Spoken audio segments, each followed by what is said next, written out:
Hi, everybody, and welcome to episode 8 of our podcast series, Introducing New Artists, Conversations with Visual Arts Majors at UCSD. I'm Professor Amy Adler, a faculty member in the Visual Arts Department. In this series, I'm speaking with studio art honors students about their artistic evolution, their creative processes, and the unique challenges facing emerging artists today. I'm particularly interested in understanding how our students navigate the complexities of developing their artistic voices while preparing to launch their careers in an ever-changing professional, political, and personal landscape. And today, I'm joined by Sheeva Davari. Hello. Hello, everyone. Sheeva is a senior in our honors program whose multidisciplinary work explores her Iranian identity, family separation, Western stereotypes of the Middle East, and other subjects. Through her use of Persian carpet motifs and various materials, Sheeva examines the tension between cultural beauty and harmful stereotypes while addressing her personal connection to family members, some of whom she has never met. So I'm also joined by 12 other students from the Studio Art Honors Class of 2025. Hello! Hey! We're excited to learn more about Sheeva's artistic evolution during her time at UCSD and hear her perspectives on what it means to be an emerging artist in 2025. So let's begin our conversation. Greetings, Sheeva. Hello. Hi. Can you start by introducing yourself to our listeners? Yes, of course. So my name is Sheeva Davari. I'm 22 years old. I'm a transfer student at UCSD, so it's now my second year because I'm a senior. I'm a studio art major, art history minor, and I'm very excited to be here. Great. So let's learn a little more about you and your background. So when did you decide you wanted to become an artist, and what were some key experiences that led you here all the way to being a senior in the UCSD Studio Art Honors Program? Yeah, so growing up, my dad actually had an ice carving business. So that was a super unique thing that I was always around him creating stuff, and also creating stuff in a practical sense. He had a business where he would make ice carvings for weddings and stuff. So it was always super exciting to see him, especially do something so like ephemeral that it just disappears after a while because it'll just melt away. And then he ended up doing wood carvings because his business actually went bankrupt. So it was just too difficult for him to do on his own. But he kind of taught me at a young age that being creative was a strong thing and that it was something that is of value. He was really into like literature, poetry. So it was never like a hindrance with us. He was always like super proud that I wanted to do something creative because my sister's actually a nurse, so she went the completely different route. So yeah, I think I just always had a fascination with it, and I just built my skills, and here I am today, I guess. I just wanted to live a life where I was super like happy all the time and had like a stress-free life, I suppose. So I really love it. I had no idea that your father was an ice carver. That's really cool. And B, I'm not sure being an artist is happy and stress-free, but we can talk about that more later. That's all right. So yeah, tell us about your work. What's your work about, and what are you working on right now? Yeah, so a lot of my work is around being Iranian American. I'm a first generation American. So it's a lot of exploring cultural motifs, cultural customs, and then how that relates to my personal life and my family. I take a lot of pride in my family. I love them so much. And a lot of discourse around not being able to meet some of my family or not feeling as connected to them. Right now, the situation in Iran is getting a lot better, but growing up, it was pretty rough. We couldn't really go. My mom is recently there. It's been like 22 years since she's gone. So that was super exciting. And then my dad is going to go in a few months. So it's a big life shift that is also going to be interesting for me to explore in my art going on. But yeah, a lot of like cultural Persian carpet motifs, and then a lot of ideas around like stereotyping of the Iranians and Middle Eastern people in general. Stuff that can be a little jarring at times, but I find is important to talk about. But yeah. I remember when you first got here, you made this wooden assault rifle replica out of wood, and it was really powerful. And maybe you can talk about, how people reacted to that piece, and how was that meaningful for you? Yeah, of course. This is good too, because you're the professor for Viz80. So when I was coming up with the idea, I had it actually for a long time, but the original idea was going to be in felt for some reason. I was like, oh, I really want to work with felt. And then we met Kevin at the wood shop, and I was like, this is so awesome. Like, what an amazing resource to have on campus and an amazing opportunity. So I was like, what if I make the replica out of wood, which kind of was an idea stemmed from my dad woodworking when I was growing up. So I kind of felt comfortable with the idea, and Kevin helped me so much.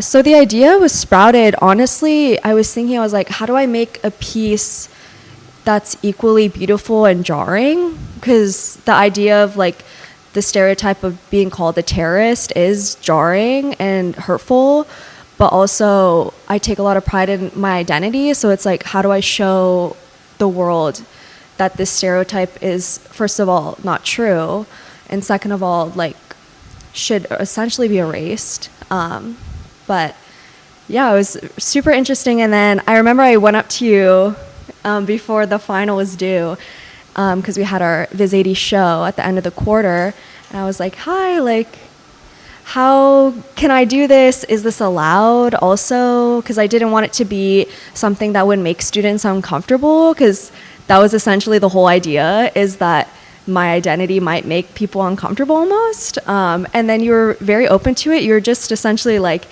can it retract so that it would keep me safe on campus? So like police and stuff wouldn't see like some random girl with a gun replica, because it ended up looking pretty realistic, which was an amazing like thing to say, super important to keep me safe. But that ended up being an interesting thing, because I learned how to make something retract as well with wood, which was interesting. But at the Viz80 show, I was definitely a fly on the wall. Like, I love doing that. I think it's super interesting seeing how people like react to your piece. And it was a lot of like oohs and ahs, being like, wow, this is so impressive. But also like interest in the piece as a whole, because it was eye-catching, because it was a gun, obviously, in a room full of like paintings and drawings. But I definitely saw people like lingering and then overhearing them like appreciating it. So that was something that I was really like happy with and proud. Yeah, I think it's an addicting feeling when you show your work, yeah, and you get to kind of watch people respond to it. People you don't know. Yeah. You talked about your use of forgettable materials. Can you talk about what you mean by that? Yeah.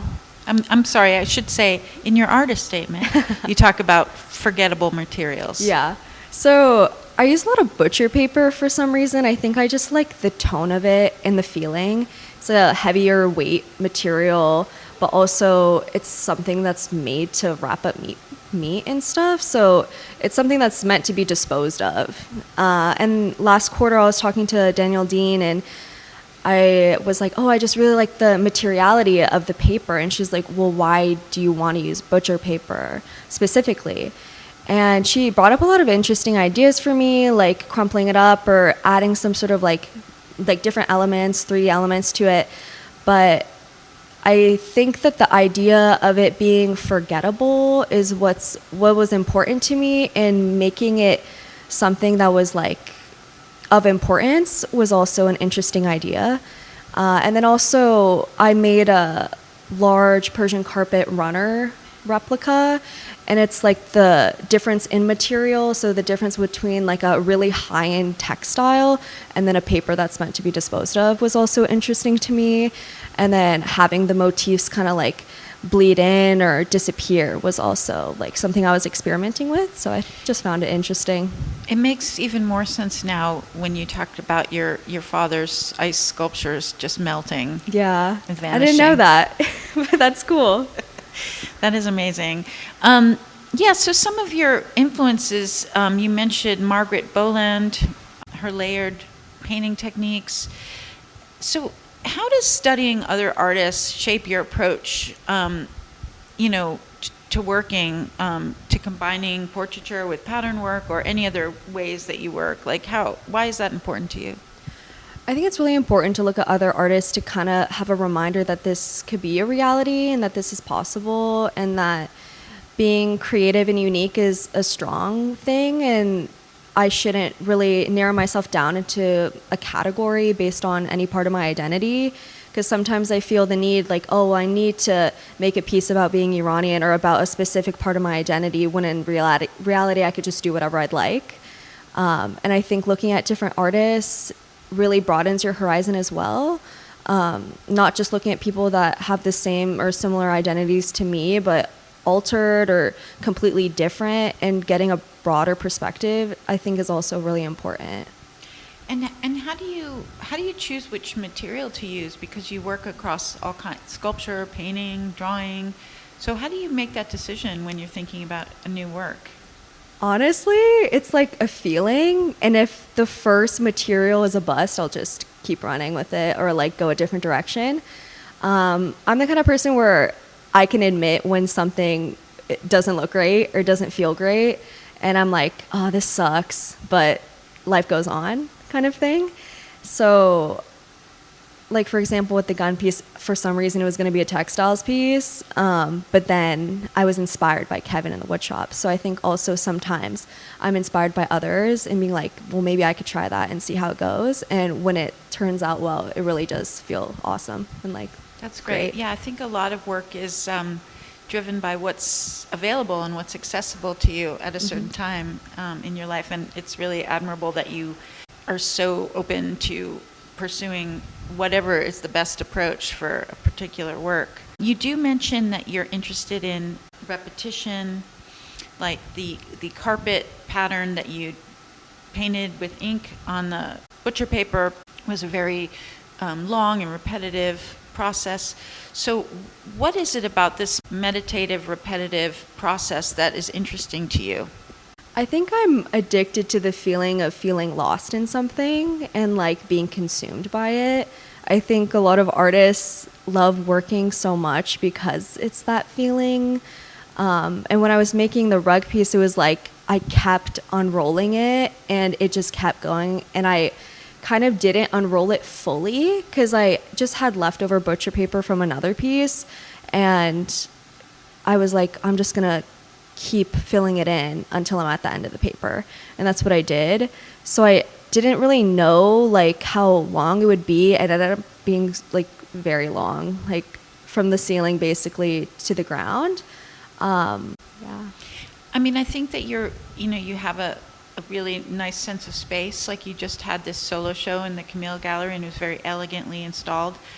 Can you talk about how you think about installing work and using space to kind of tell a certain kind of story? Yeah, absolutely. So I'm actually, for the Mandeville Gallery, I'm an assistant preparator, so I work under Adrian, but I don't work too often. It's just to deinstall and install pieces for the gallery. But he taught me a lot about like how to space out work, how to make it look elegant, as you said. So I think that he just taught me how to do it, and I, in my head, was like, okay, so this is almost the most professional I can get at this point in my life. So when I was doing my solo show, I really was remembering everything that he said, and I understood that my show was meant to have a theme, and it wasn't like a senior thesis of my whole life, essentially. I wasn't going to put pieces in like freshman year when I was in community college. I only wanted it to be work from UCSD. That was important to me. And I think that my favorites just ended up looking nice together, and I was happy with it. I had a few one-offs that people ended up being like, this still feels like it is cohesive, like the dog people really liked. But yeah, I think that I'm the kind of person where I'll kind of just see it in my head almost, and then I'll try it out. And for the Camille show, I was lucky that I tried it out and it worked well. So it's also a great example of using resources that are available to you here, like Kevin and Adrian, and taking these opportunities that you might not expect to really get more out of your education. Does anybody in our audience have a question for Sheeva? Hi, so you use a lot of like traditional motifs in your work and mentioned how a lot of like Persian rugs now are machine made. How do you navigate like finding references that are more traditional rather than machine made? Thanks, Julia. So, a lot of my work actually relates to the Persian carpet that my dad owns. So, he was gifted it to him by his uncle. And then we actually have 2 Persian rugs, but it's harder for me to get a reference photo of my mom's than it is my dad's. Because I just asked my sister, I'm like, can you take a picture of this certain part? And then I'll replicate that one. But then also like looking online and kind of understanding like, oh yeah, a lot of these are fakes, which is fine. But then like looking up like more ancient pieces or like ancient Persian carpet reference, so, but yeah, I forgot that was like a thing that I wrote in my artist statement, honestly, that it was like the replication and almost like the colonialization of the Persian carpet, which is to be expected, honestly, especially with like how life is and how long of a history it has, like through the Silk Road, and then like Europeans adopting it because they had an appreciation for it, and then later making money off of it is also an interesting thing that I thought of. And with the butcher paper piece, it's like the idea of like replicating something and it not really having a quote unquote value, but adopting that value from like the original source. That's interesting. I'm trying to include fun questions that I haven't always asked everybody, but here's one for you. Okay. At one point I realized that I had a drawer of my studio clothes, and like I really literally have more studio clothes than real clothes. So I was just wondering, like, how do you dress when you're in your studio, and what do you have to do to make you feel like unencumbered by what you're wearing? I'm literally a sim. I wear the same pants like basically every day to class. I'm probably like, these people think I'm like dirty or something, but they're like canvas pants, and then I'll wear like a regular t-shirt. I have like 10 of them that are just like different patterns, like, oh, a Basquiat painting on this shirt, but it's mainly because I'll wear it, because if it gets like paint or something gross on it, I'm like totally fine with it. It's also like the similar clothes I wear to my work as well. So it's like, I think I value comfort more than anything. And I think when I have like the free will to be like, okay, if this gets gross, I'm totally fine with it, I don't worry about it.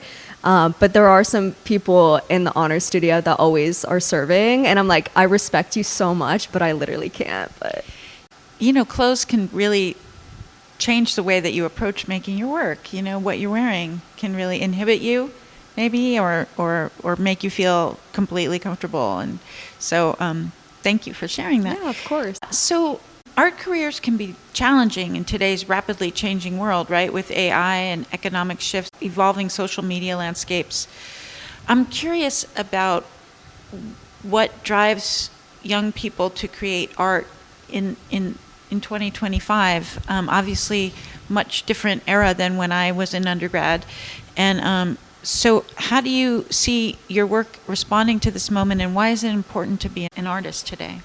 I think being an artist in like 2025 and beyond is of importance, because I think especially at UCSD, people only value STEM fields. And it's like when you tell someone, hey, I'm a visual arts student, they almost look at you a certain way. They assume that you're not like being smart about your future, quote unquote.